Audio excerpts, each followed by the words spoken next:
The vehicle industry stands at the edge of a major breakthrough. New innovations in electric vehicle battery deployment developments are changing how we think about driving and energy storage. So, let's talk about this groundbreaking solid state innovations that could transform the EV market and focusing on the unique approach developed by Huawei. So, the star of this revolution is nitrogen doped sulfide solid state battery. The advanced electric vehicle battery offers improved density, incredibly fast charging technology, and these innovations could solve major industry challenges like range anxiety and long charging times. What's going on here, John? Yeah, this is cool. So those of you that don't know, China's EVs are blowing the competition away. Not just in features, but now you'll see in technologies. One of their EVs, I can't remember if it's Huawei's or another one, where it actually can jump over obstacles. So like a pothole or something, it'll physically jump the car, which is really cool. But in this one, Huawei's unveiled this new battery technology for EVs. Again, at least in theory, because it's a patent, right? So this could let the car drive for about 3,000 kilometers, or for those of you in the archaic US, 1,860 miles on a single charge. And if you need to recharge that whole battery, apparently you can recharge it in just 5 minutes. So like you said, the patent centers on next generation. It's a solid state battery, and this uses nitrogen doped sulfide electrolyte. So just in layman's terms, so while traditional lithium-ion batteries use liquid or gels to shuttle electricity around between electrodes and anodes, this solid-state version uses solid material. And there are a lot of solid-state batteries coming out. I think cell phone manufacturers are actually integrating solid-state batteries into their phones as we speak. So the advantage with the solid material is that it allows for far higher energy storage in the same amount of space. So we're about 400 to 500 watt hours per kilogram. And that's roughly, as you like, just do the math quickly, that's about 2 to 3 times what current EV batteries achieve.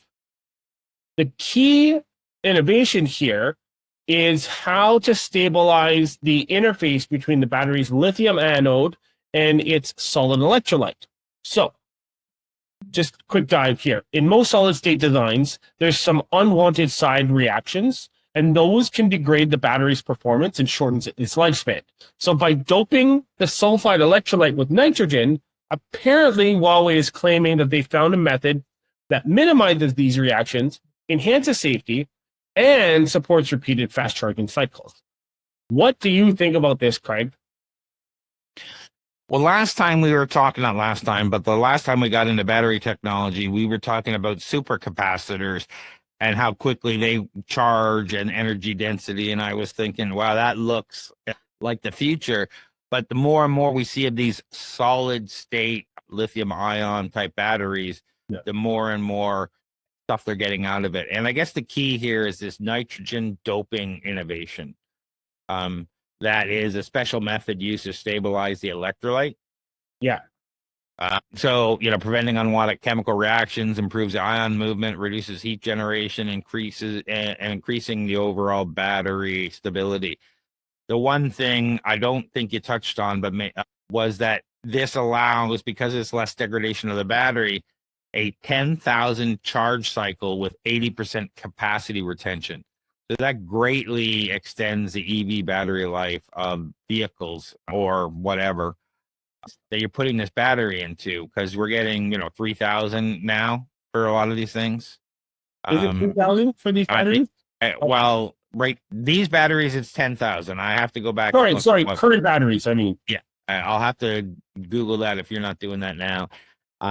So that being at 10,000 is a lot more how often you can basically charge it before the battery starts to degrade. So with a range 3,000 up to 3,000 kilometers and 10,000 charge cycles, you can go pretty far on these vehicles, it sounds. Yeah.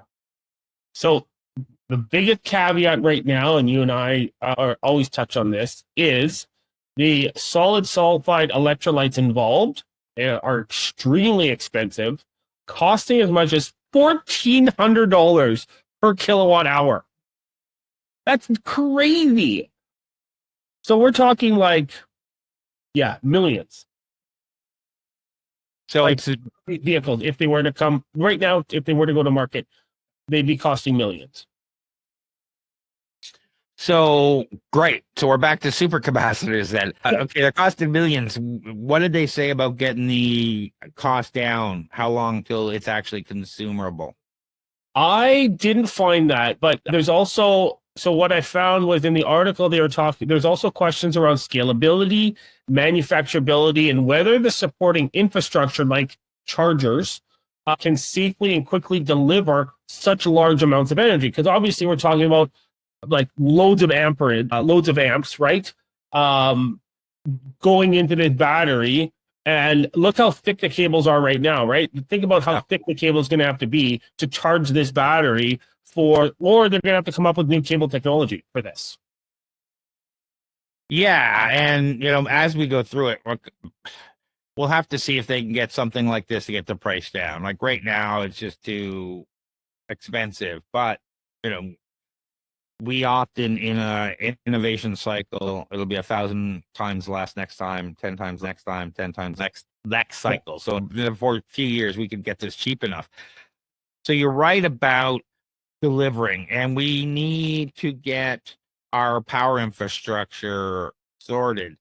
And I think I was watching a video with Elon recently about how we are underestimating the need for battery technology in the future because we just have to be able to store and deliver on the demand. So when you talk about something like this, normally you'd have to have either a supercharging connector to some hydro station that would be able to, you got 10 cars trying to charge from zero to full at the same time, pulling all that energy.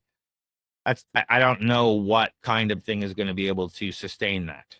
Maybe a sand battery.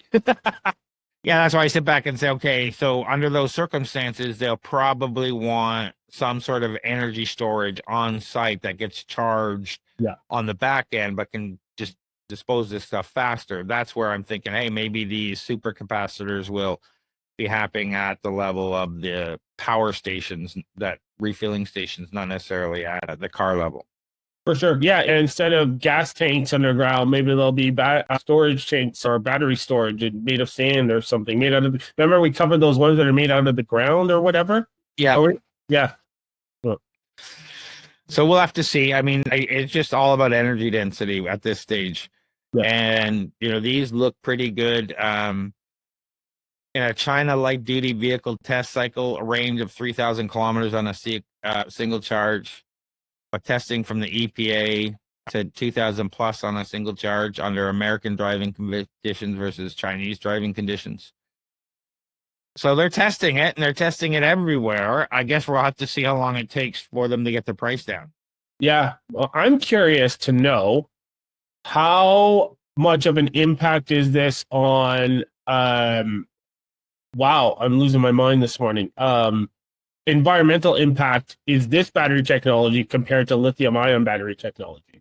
I don't think we know that at this point. I don't think we know that. But the CLTC numbers may seem even more impressive. The EPA numbers are more realistic. We looked at, so they're testing it. I guess my thought is just by the fact that you have 10,000 cycles, which is at least 3 times longer than we have now, if not more. Yeah. If it's not like 1,500, which would be almost 10 times the amount, that in itself will have a significant environmental impact. Yeah, but the question is it going to take more energy to mine what is needed for the battery technology than lithium ion or less? And then if it's less, then that's good. But if it's more, then maybe those charging cycles kind of cancel each other out, those extended charging cycles, right? Yeah, maybe. And so the charging infrastructure will need full redesigns, as you mentioned, to handle ultra-fast power flows.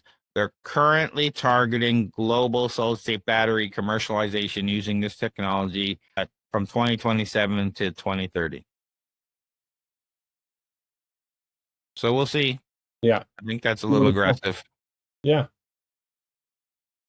So this is great. We'd love to hear what you think about these technologies and where they're going. And are we going to see these soon? Is Donald Trump's trade war going to affect us getting some of this technology?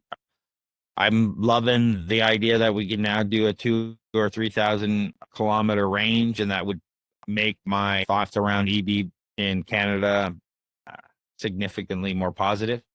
Yeah. You know what? Even if we got half of that, even if we got 1,500 and then in the winter it was 750, I'm fine with that. Yeah. And it's not just the time, but or range, but it's also time. Our concerns here in Canada are slightly different, because every year we have 11-hour pileups in the middle of winter on the 400. And I just think, you got to have a vehicle that's going to keep you warm during that time. You're not going to freeze to death. Yeah. And if this can do that, now we're talking. Yeah. So we'd love to hear what you think about these new Huawei EV batteries, or is there some other EV style battery that's going to take over? Give us your feedback. Let us know. What do you got going on? Not much, just working away, helping clients get government funding, and working on my startup, Light.Community. If you want to sign up for the waitlist, go to Light.Community. But yeah, if you need help with government funding, find me on LinkedIn. How about you, Craig? Well, depending when this goes out, August 19th is our next Flowgrammer event, and then September 16th, where we do business automation, get the Toronto builders together, and we have some great discussions. We were mentioning at the top of this that there were some great discussions around Claude versus some of the other platforms, and there was some great discussion about how they're all going to go away, Lovable and Cursor, because they're burning billions of dollars, and two, the actual AI companies don't want to lose that revenue to these third-party companies. So OpenAI, Claude themselves want that revenue. So it's only a matter of years before, that is built into these products. So it'll be interesting to see.